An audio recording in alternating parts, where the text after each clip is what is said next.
If you're looking for pound the best home health and beauty fragrance products, you need to go to ashkickin.com. My name's Courtney, and you're watching Dante's Boxing Nation.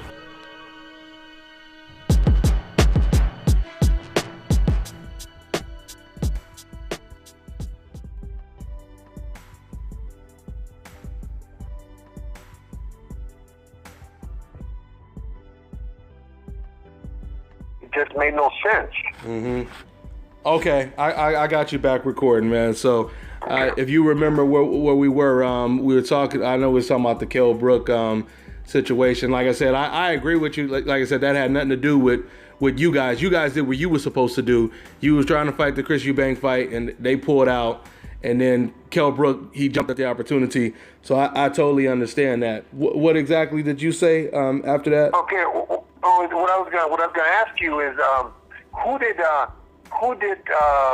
Jermall fight to earn this reputation that you're giving? Other than Austin Trout, and I believe Julian Williams in one of the fights, and he fought an old man named Cornelius Brundage that hadn't fought in 3 years or 2 years. Who else did he fight? Yeah, you already mentioned Julian Williams, but the stuff that he did at the junior middleweight division, it really has nothing to do with what the WBC ordered, though, right? No, I understand. I'm not talking about earning that. I mean that money that you're giving him as the number one contender, the mandatory. And you're going to tell me he moved up as great junior middleweight champion. Who else did he fight? Who else did he fight to earn the right to move up and fight for the number one, other than being a champion, of course, because the WBC, the organizations do that.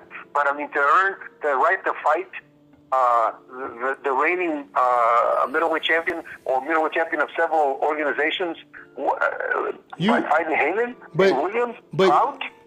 But you already know, Abe. You know a lot of champions who've moved up in weight and challenged champions at higher weight classes. They didn't have to fight, some magnificent opponent before they did. Like we just talked about Kell Brook. You're not talking about fighting. You're not talking about them fighting the middleweight champion. You're talking about fighting the dominant middleweight with 3 other belts. I know, and I'm saying Kell Brook, he had never even fought at the middleweight division. There you go, being Kell Brook Cup. We didn't have a choice. I know, but we're talking about earning the right, though. I know he earned the right by being there. If Charlo had, if somebody else had been ready with somebody else, he was there by the same promoter. That happened by chance that he got that opportunity. But you know what? He was the one that was there. If it had been somebody else, they would have got the opportunity. It just it wasn't because he earned it. It was because he was there by the same promoter and he took it. But there's a lot of champions. Like right now, we hear a lot of champions talking about moving up in weight to fight another certain champion at a higher weight class. And a lot of times, both champions, they're in agreement to fight each other just because they're both champions. Like you have Lomachenko talking about moving up in weight to fight another champion, and Mikey Garcia, he said he would move up to fight Keith Thurman. I go way back, Pernell Whitaker, when he moved up to fight the junior middleweight champion Vasquez. He jumped right up to fight the champion and came back down to welterweight. He didn't have to fight the number one junior middleweight to get that fight because he was already a champion. And why do you think Vasquez fought Pernell? Well, Vasquez, he's a fighter probably with confidence. He thought he could probably win the fight, and it would have been a huge win. It was money. It was money. But if he would have beat pound for pound the best fighter in the world, though, that would have... It doesn't matter. It was money, the opportunity. He could have fought 10 times against the regular guys that he's fighting and not make the money that he made with Whitaker. But I thought we were talking about earning the right to move up in weight and fight like a higher weight champion, though. Yes, but if that higher weight champion has a reason to give that guy moving up an opportunity for the title. If Ray Leonard moved up to fight Hagler, Ray Leonard and Hagler are going to make a lot more money than Ray Leonard fighting Maurice Hope. Okay, so, I mean, once again, this all comes down to Golovkin. You saying that you guys are not going to fight him unless the WBC forces it. I didn't say that. See, you're putting words in my mouth. I didn't say that. Okay, clarify. Earn the right, and if he's going to stay idle for a year until he earns that right. You won't fight him right now. You won't fight him right now until There's so many different fights for Golovkin. Why would he fight now? There's the Jacobs rematch, first of all. Yeah, I agree. I told you I agree with that. Of course. There's a Saunders fight. There's a rematch with Canelo. There's so many other fights out there that are imminent. that this guy just moved up and now he's in control? No, come on. Yeah. There's a lot of other fights out there that are a lot more important and a lot more significant for the middleweight division than fighting Jermall Charlo. And once again, the Danny Jacobs fight, that's a different situation because we already know. Why is it a different situation? Well, no, I'm saying I agree with you on the Danny Jacobs situation. He definitely. A lot of people would love to see that rematch. Is the point I was making. So. Okay, but also there's fights in front of that fight. That fight comes probably before the Charlo fight. But there's fights in front of that fight that are more significant for the middleweight division, more significant for Golovkin. Which is the Billy Joe Saunders fight. Which is a WBO fight. I don't know who wins that, but it's the belt, WBO belt. Okay? Now, there's also a rematch with Canelo. So you're talking about if those fights happen, those kind of fights don't happen every 3 months. So those fights happen in 6 months. You're talking about a year.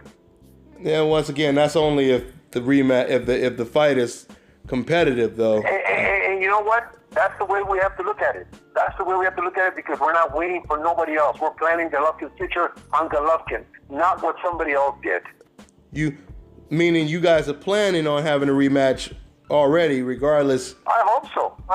You hope it's competitive. Well, the yeah. Canelo fight and Golovkin fight is not good for boxing. The rematch with Canelo is good for boxing. You said Golovkin versus Charlo fight is not good for boxing? It's not good for boxing. What does that sell? What does that sell? But that's the best. But that's the best fighting the best, though. It doesn't matter. That's what the fans do want to see. About a month and a half ago, the two of the best fighters, probably in the top 3 or 4 in the world, pound for pound fought, and they drew 6,500 people at the Mandalay Bay, 125,000 buys. But those are still the fights that the fans. I mean, in every sport, I mean, you would agree that people would rather see the two best football teams than watch the number 3 versus the number 18 football team. Mean Andre Ward and Sergey Kovalev were not the best 2 fighters, probably in the top 4 fighters in the world? That's my point. I'm saying people did want to see that fight. No, they didn't. 6,500 paid. But that doesn't. 6,500 paid at the Mandalay Bay and 125,000 buys, less than the first one. That doesn't mean people didn't want to watch it, though. I mean, they were forced to. It should have. What it means is it should have been on free TV for everyone to watch, so people didn't have to pay for it. They didn't have. Yeah, they. I mean, they. You know why the Danny Jacobs Golovkin fight was not on free TV? Why? Because Danny Jacobs wanted too much money and they couldn't pay him unless they put it on pay-per-view. Yeah, but that's the only. But you don't think Charlo's going to be the same thing? You asking me? Do I think Charlo would be a pay-per-view fight? I mean, no, it would be the same thing as Danny Jacobs as far as demand. Well, I mean, I can't really speak on what Danny Jacobs, what Charlo would ask for. What I'm telling you is that the reason it was on pay-per-view that Danny Jacobs said because there's no way they could meet the demands if it wasn't on pay-per-view. Yeah, but so that the fight between Andre and Sergey only drew 125,000 buys means that people wanted to see that. Real that bad, huh? I mean, I think as a real boxing fan, people they want to see the best versus the best. I mean, you know what? The real boxing fans don't pay for the fights. It's the fan that's attracted by just like this crazy fight that's gonna happen on the 26th. I was just about to bring that up. That's not the best fighting the best. But I'll tell you what, it'll do well on pay-per-view. Yeah, exactly. So that's not the best fighting the best. So, but that doesn't necessarily mean we don't want to see the best fighting the best just because everyone is going to watch, this Mayweather versus McGregor fight. The casual fan is going to see a spectacle. The casual fan wants to see a spectacle between 2 well-known fighters, not the boxing fan like you and me that is picky about our fighters and we know fights and we know fighters for what they do with records. They want to see a spectacle. That's who the casual fan is, who's going to make the pay-per-view. It's not the boxing fan like you and I.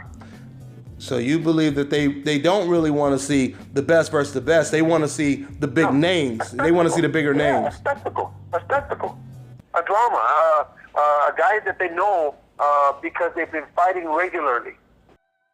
Yeah, well, if the sport, ends up being like that, then we'll probably never get to find out, who the best is in a lot of different divisions, though. I mean, absolutely right. You're absolutely right. Because with Ward, it's happening throughout the divisions. And another thing about the Ward Kovalev fight, regardless how many people paid to watch it, we now know who's undisputed pound for pound the best fighter in the world because that fight took place. You and I know, and the good boxing fan, the fan that watches all fights because he likes fighters, and the 125 that bought it, and the 6,500 that went to Mandalay Bay. But that doesn't pay the bills, man. That doesn't pay. What that fight should have drawn $1 million. That's two great fighters. Now, the one showed to be the greater of the two fighters that night. Wonderful, but that was two very good fighters. That fight should have never been on pay-per-view, in my opinion. They should have gave. You understand why it goes on pay-per-view? It's not because they want it to be on pay-per-view. It's because of the demands of the fighters, how much they get paid. Yeah, I understand. The only way the promoters can get the money back is to put it on pay-per-view, hoping that they're going to get the money back. The other way, it's guaranteed they're not going to get the money back. On pay-per-view, at least they have a slim hope that they may. If you were the promoter, you would do the same thing. Yeah, I mean, you also have to remember fights like Errol Spence before he beat Kell Brook. 6 million people tuned in to watch him fight Bundu. And that's my point. That's it needs to be a way, like I said, for everybody to get paid, of course, but there needs to be a way that we can have it set up for for more casual people to watch without having to pay. The unfortunate thing, I don't run HBO, and neither do you. I don't run Showtime, and neither do you. I don't have stock in CBS. Mm-hmm. So I don't have a say. We don't have a. But it's just going back to you saying, how many people watched, and that was because people were forced to pay.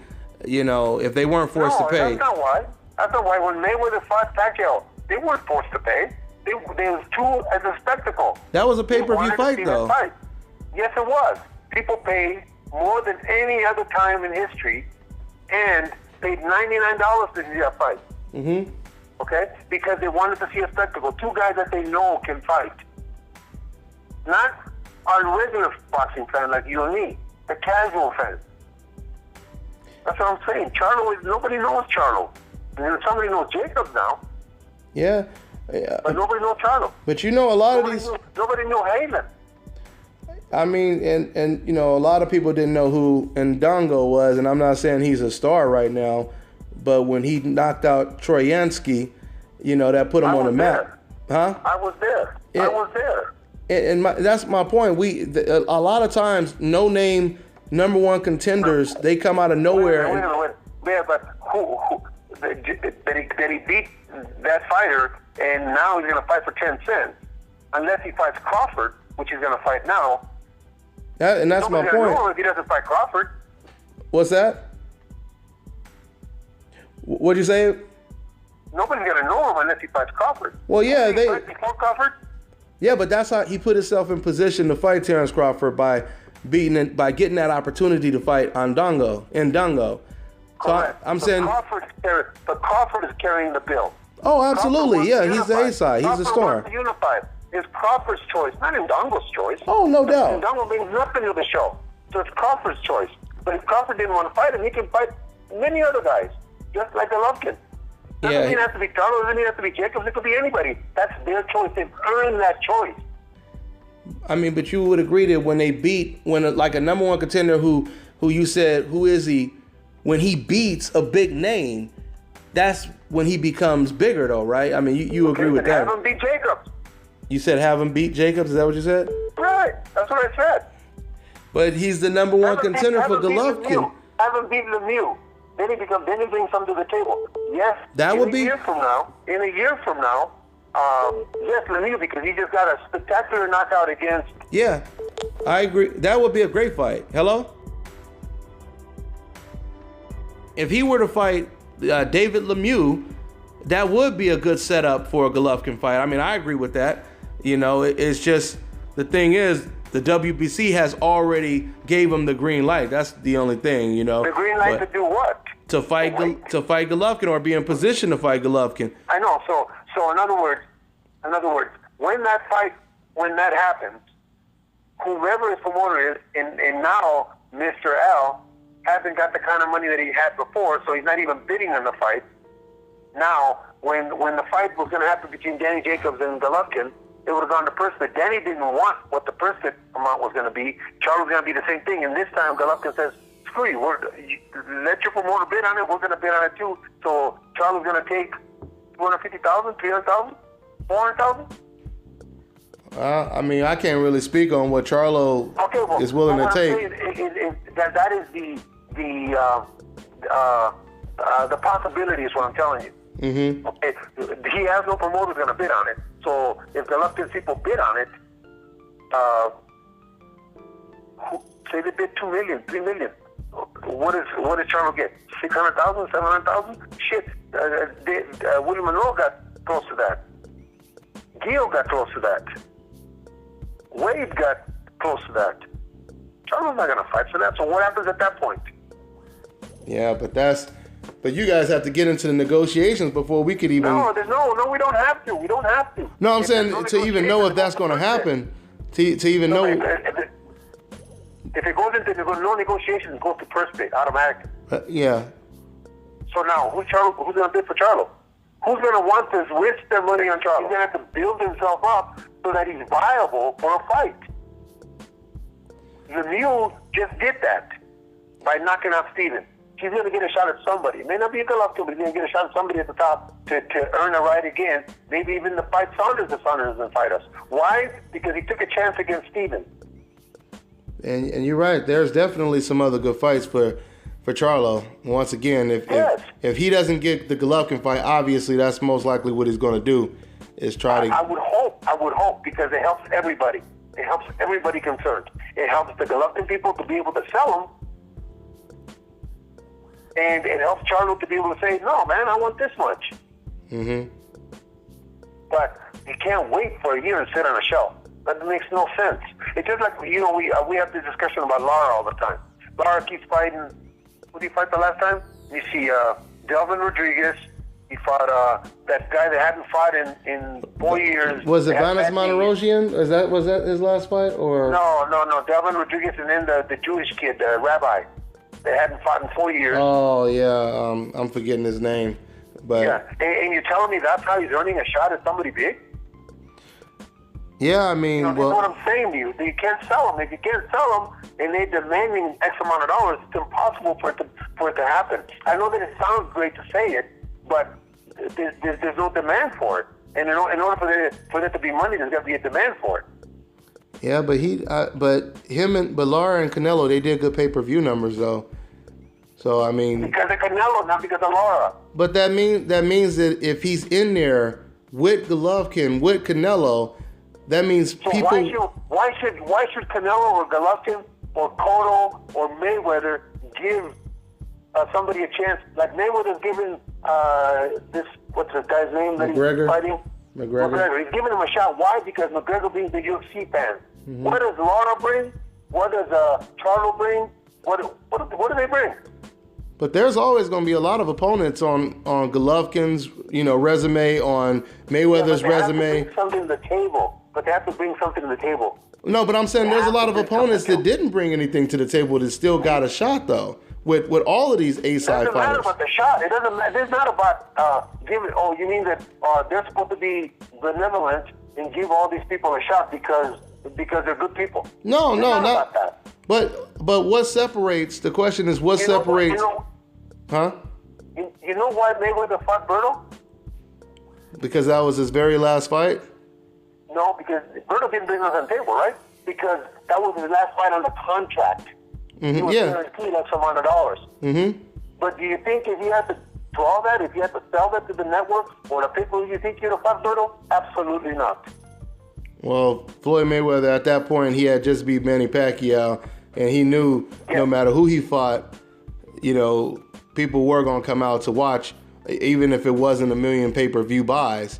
But I don't. It was on free TV, wasn't it? No, that was pay-per-view, because it did like. The Berto fight? Yeah, it did like 500,000 pay-per-view buys.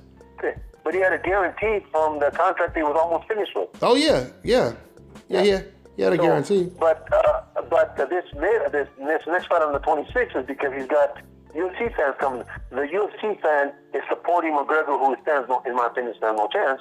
But they're going to pay. So it's good for Floyd. I mean, business-wise, it's good for Floyd. That's why he's doing it. That's the same thing I'm saying about Golovkin.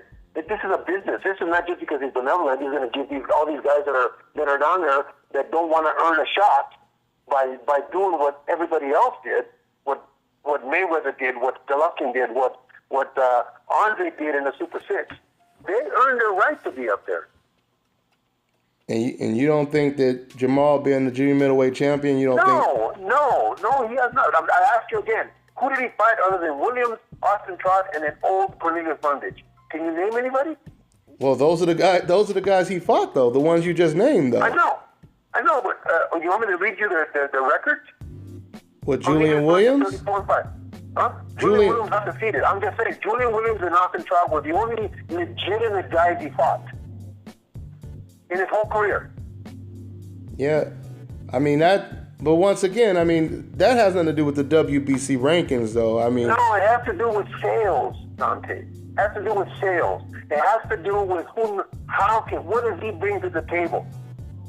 They're not. Again, I'll say it again. They're not benevolent out there. They're businessmen, and so are their people. So are their managers and promoters and networks. They all are looking at the almighty dollar. So if a guy, they're all going to be nice guys and just bring this guy up because he needs a handout? He needs. He said a handout, huh? Well, a handout because he's not going to do nothing from now that he's supposedly mandatory for a year. So he's not going to do nothing. So he's going to wait on the sidelines and wait for that, hopefully, paycheck. Hopefully, I say, because then it goes to purse bid, and he may not get what he thinks he's going to get because he's got nobody behind him right now. So that's how careers. Peter Quillen did the same thing, and unfortunately for Peter, who I like tremendously because I think he's a very nice person, good man, and he got unfortunately knocked out by Danny, but it's a shot that could have landed anybody. Okay, so Danny goes forward, and Peter goes by the wayside. Peter is not relevant no more. But he sat on the shelf for how long? He didn't fight for how long? How many fights did he have in 40 years? That's just crazy that these guys are just waiting around for that pot at the end of the rainbow. I mean, I could be wrong, but I don't think he'll wait around. I just think, he's basically calling out Golovkin, and he's going to see how obviously, Golovkin responds. And once Golovkin decides, there's 10 guys out there. There's 10 guys out there that you can name, that you've named, that are calling Golovkin. But again, Golovkin's journey has been mapped out. Golovkin's journey, unless a weight comes along that they force us, Toronto Johnson, I should say, that they force us to fight, his map is already mapped out. Unless somebody comes up that makes a significant sense by themselves building themselves up so it makes sense. Now, Charlo goes out and knocks out Jacob. Are you kidding me? That fight's the best fight that could be made in boxing. Yeah, no doubt about it. No doubt about it. Because Golovkin couldn't knock him out. Well, no doubt about it. It would amplify, the fight. Absolutely. If he, all I'm saying. Even like you said, Lemieux. Well, Lemieux. Yeah, Lemieux had a spectacular knockout against Curtis. Great shot. I don't think Curtis ever saw it, but it's a knockout, and that's what people remember. Now this kid goes out and knocks Lemieux out like Lemieux knocked out Curtis. Oh my God! Now we got something. Not even Golovkin could do that. Let's just say people will say. Yeah. And now we're talking. Now we're talking networks. Now we're talking actual negotiations because there is a fight that's going to make money for everybody. Yeah. Well, you just told Jermall what he would have to do if he wants to get a fight with Golovkin. Unless he wants to wait for a year until the WBC decides that they're going to force it. No, but until then, Golovkin's path is already mapped out. But you don't think that Golovkin or Team Golovkin, you guys, you would give up the belt rather than fight him? You don't think he would do that? He would never give up the belt. Okay. He would never give up the belt. Okay. There's nobody out there that's better than Golovkin, so he would never give up the belt.